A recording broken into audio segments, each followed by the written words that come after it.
किया है ट्राईसाइकिल, क्या कहना चाहिए? ये बहुत बड़ी सौगात है और समाज कल्याण विभाग के माध्यम से माननीय मुख्यमंत्री जी की घोषणा है कि जितने भी हमारे दिव्यांग भाई बहन हैं जो अपना रोजगार करना चाह रहे हैं, अपनी पढ़ाई के लिए उनको एक स्थान से दूसरे स्थान आने जाने में दिक्कत होती है, तो वैसे जो लाभुक हैं जो क्राइटेरिया है उसको फुलफिल करते हैं, उनको एलिम्को के माध्यम से राज्य सरकार बैटरी चालित रिक्शा खरीद करके उपलब्ध कराती है और इस बैटरी चालित रिक्शा के मिल जाने से इनको आने जाने में काफ़ी सुविधा होती है। अपने जीविकोपार्जन के साधन को बढ़ाने की जहाँ तक बात हो या पढ़ाई लिखाई करने के लिए, उच्चतर शिक्षा के लिए जाने के लिए एक बहुत बड़ी सौगात है और माननीय मुख्यमंत्री जी की जो घोषणा है उसी के अनुरूप आज 50 दिव्यांगों को हम लोगों ने बैटरी चालित रिक्शा उपलब्ध कराया है। इससे पूर्व भी कैंप लगा करके हम लोगों ने जो एलिजिबल हमारे दिव्यांग भाई बंधु हैं उनको हम लोगों ने बैटरी चालित रिक्शा दिया और ये अभियान आगे कंटिन्यू करता रहेगा। लोगों से भी मेरी अपील है कि अगर आप एलिजिबल हैं, आपके पास सर्टिफिकेट है या सर्टिफिकेट बनाने में कोई समस्या आ रही है तो हम लोग जो बुनियाद केंद्र है वहाँ भी हफ्ता में एक दिन कैंप लगाने जा रहे हैं। वैसे मेरे ख्याल से मंगलवार को सदर अस्पताल में जो है कैंप लगता है, लेकिन बुनियाद केंद्र में भी हम लोग एक दिन हफ्ता में यहाँ कैंप लगाएंगे और जो दिव्यांगता प्रमाण पत्र है वो बनाने में किसी प्रकार की असुविधा नहीं हो, ये हम लोग सुनिश्चित करेंगे। और जितने भी योग्य लाभुक हैं उनको हम लोग बैटरी चालित रिक्शा आगे आने वाले कुछ महीनों में हस्तांतरित करने का प्रयास करेंगे। इस दिशा में असिस्टेंट डायरेक्टर और उनकी पूरी टीम भी लगेगी। सर, चश्मा भी दिया गया वृद्धों को।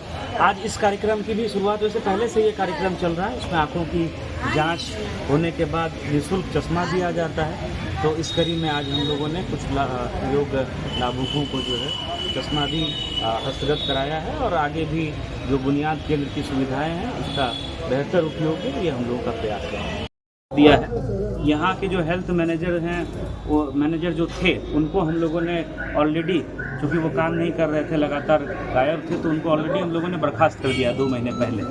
तो एक बीएचएम की यहाँ पोस्टिंग हो गई है। सकरा के जो बीएचएम हैं वो संभवतः कल परसों में ज्वाइन कर लेंगे, तो उससे जो बेसिक मैनेजमेंट की जो व्यवस्था है उसमें सुधार आएगा, चाहे वो साफ़ सफाई हो या मरीजों को जो बेहतर सुविधाएं उपलब्ध करानी है उसमें हम लोग एक्सपेक्ट कर रहे हैं कि हेल्थ मैनेजर के आने के बाद सुधार आएगा।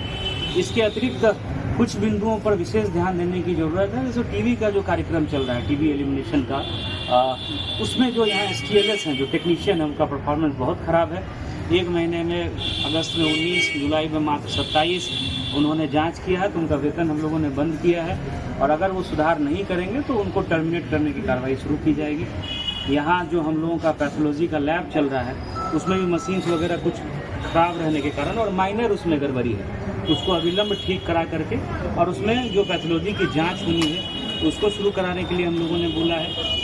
एक्सरे की व्यवस्था यहाँ नहीं है, उसमें विभाग के स्तर से संभवतः जो है वो टेंडर हो गया है। सिविल सर्जन साहब उसमें जानकारी ले लेंगे और अगले 15 दिनों में प्रयास रहेगा अगले माह के अंत तक हम लोग एक्सरे की व्यवस्था यहाँ करा दें।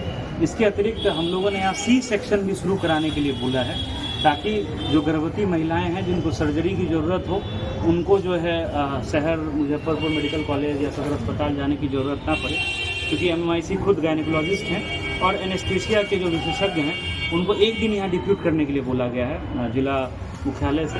तो उनकी जब प्रतिनियुक्ति हो जाएगी तो एक दिन डिसाइड करके हम लोग जो है ये प्रयास करेंगे कि यहाँ C सेक्शन अगले 1 से 2 महीने में शुरू हो जाए। इसके अतिरिक्त जो बुनियाद केंद्र है वहाँ थर्सडे को जिला से टीम आएगी और दिव्यांगता प्रमाण पत्र हम लोग बुनियाद केंद्र पर बनाएंगे।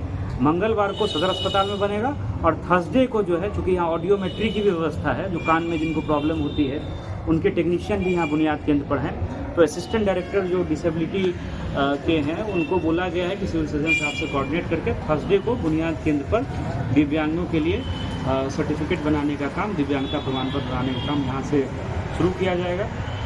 इसके अतिरिक्त रोगी कल्याण समिति के अध्यक्ष BDO हैं, उनको बोला गया कि इसकी बैठक नियमित करें और बेसिक जो कुछ आवश्यकता होती है, जैसे कुर्सी टूट गई है, कहीं पे कोई जंग लगा हुआ है अगर स्ट्रेचर में, तो उसकी छोटी मोटी मरम्मती या बिल्डिंग में कहीं रंगाई पुताई करनी है तो उस राशि का उपयोग करके जो है बिल्डिंग का बेहतर रखरखाव और आवश्यक सामग्री की खरीद करें और बेहतर सुविधाएं मरीजों को सर होने वाला है, लोगों का काम शायद कागज नहीं मिल पा रहा है, इसको संज्ञान में है।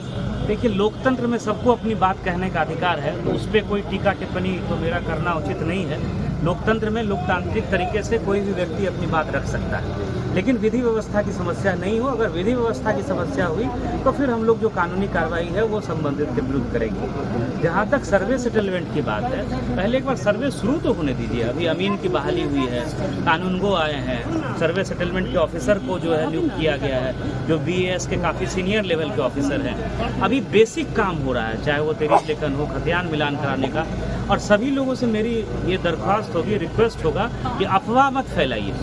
किसी का हो सकता है कि कोई गलत मोटिव हो, किसी की कोई इच्छा हो, लेकिन आप पहले काम को एक बार धरातल पर शुरू होने दीजिए। और सब कुछ ऑनलाइन हो रहा है, बिल्कुल पब्लिक डोमेन में रहेगा। 3-3 बार दावा आपत्ति ली जाएगी।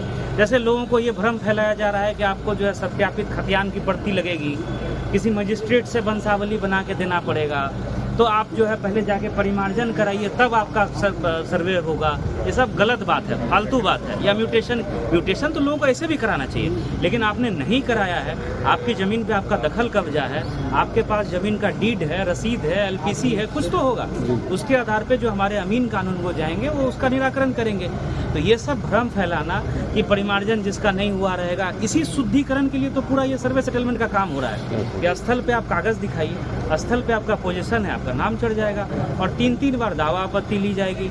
आप और पूरा ऑनलाइन रहेगा, चाहे कोई दिल्ली में बैठा हो कि बम्बई में बैठा हो, वो भी देख सकता है कि किसके नाम से कौन सी ज़मीन का टुकड़ा चढ़ा है। आपत्ति है तो आप ऑनलाइन भी दे सकते हैं। वंशावली आप ऑनलाइन भी जमा कर सकते हैं। वंशावली स्वघोषित है, किसी के साइन करवाने की ज़रूरत नहीं है। तो किसी तरह का भ्रम न फैलाएं, पहले काम शुरू होने दें। अगर काम में कोई दिक्कत लगती है तो उसके लिए डिफरेंट फोरम है, अंचल है, अनुमंडल है, बंदोबस्त पदाधिकारी हैं, DM हैं, हमारे ऊपर भी कमिश्नर सर हैं, तो वहाँ अपनी बात रखिए।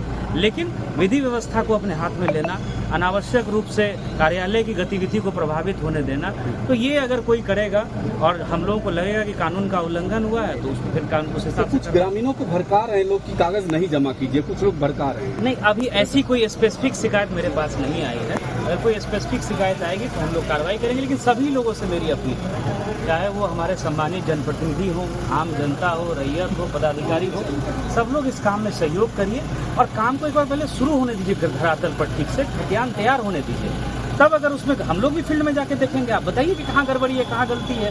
लेकिन एक माहौल बना देना कि सर्वे में सब गलत ही होगा, भविष्य को देख लेना कि भविष्य में सब काम गलत ही होगा, ये अच्छी बात नहीं है। इससे सबको परहेज। देखिए, काम ब्लॉक और अंचल दोनों कार्यालयों में, चाहे BDO हो, CO हो या अन्य विभाग के जो पर्यवेक्षकीय पदाधिकारी हैं, लगातार सब लोग प्रयासरत हैं कि लोगों की समस्याओं का त्वरित निराकरण हो।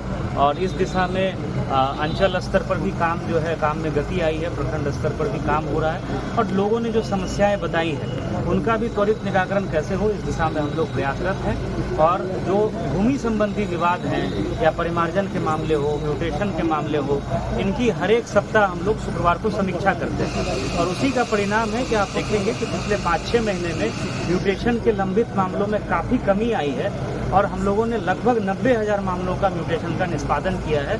और आवेदन आप देखिएगा तो 55-60 हज़ार आया है। मतलब 30-35 हज़ार पुराने जो आवेदन थे उनको सारे, न सिर्फ मुसरी अंचल बल्कि सारे अंचल अधिकारियों ने मिल करके डिस्पोजल किया है। लोगों से भी मेरी अपील है कि शनिवार को थाने पर कैंप लगता है। आपको अगर कोई भूमि संबंधी समस्या है तो आप जाकर के थाना में अंचल अधिकारी और SHO से मिलिए और उसका त्वरित निराकरण जो है वो अंचल अधिकारी और SHO उसको करवाना सुनिश्चित।